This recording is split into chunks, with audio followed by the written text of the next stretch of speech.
Welcome to section 3.4, where it's going to be graphing using slope and y-intercept.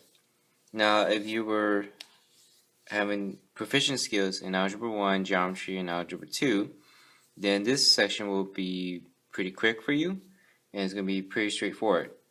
So, in our first example, slope, if you were given your slope, which is the m, equal, and you had a whole number, so -5, and then your y-intercept, and the coordinate point of 0, 6. So the first thing we want to do is check with our slope. So since it's a whole number, what we did in the previous section is that if you have a whole number, you could convert it into a fraction. So put 1 underneath. Now since it's negative, the numerator will tell you to go to the direction of going down, and then on the denominator it tells you to go to the right. Now you can do the opposite directions after you properly identify the directions with the given slope.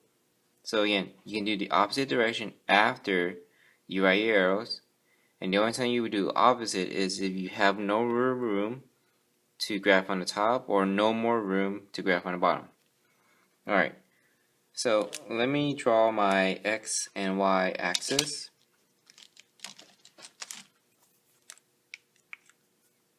So say this is my y-axis,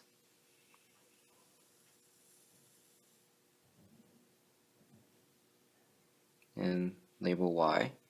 This is my x-axis.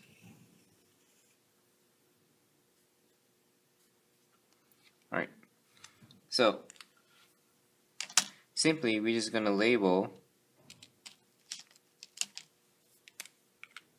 First is the y-intercept. So 1, 2, 3, 4, 5, 6. So right here is where it's going to be our y-intercept. So I'm going to mark right here. And then it says that we're going to go down 5 and then right 1. So 1, 2, 3, 4, 5, and then right 1. 1, 2, 3, 4, 5, and then right 1 again. Alright, so you just need 3 points, and once you're finished with that, we're going to graph the line connecting all 3 points. So I'm going to connect like this, draw my arrows, and then that's pretty much all you have to do. So start off with the y-intercept. As long as you have your direction with your slope, you're good. You graph your line, and that's pretty much it. In our second example, our given slope is m equals 7 over 4. It's positive, so the numerator, it tells you to go up, and our denominator tells us to go right. And our y-intercept is going to be at 0, -1. So starting with the y-intercept, I'm going to go at 0, -1. So my x is 0, and then my y is -1, which is right here.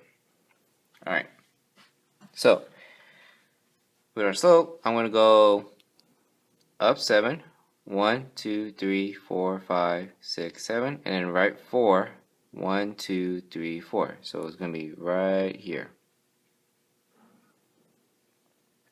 Now if I choose that the y-intercept is in the center, I can go in the opposite direction. So since I went up 7, I'm going to go down 7. 1, 2, 3, 4, 5, 6, 7, and then I went to the right 4 times. Since I'm going to go opposite, I'm going to go left 4 times. 1, 2, 3, 4.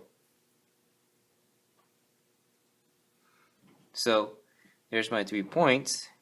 So again, you can go opposite directions. So I didn't really have to go all the way up here. I can go opposite from the y-intercept, as long as I identify my arrows first and then I do the opposite of the whole thing. So once I identify my 3 points, I'm just going to connect them.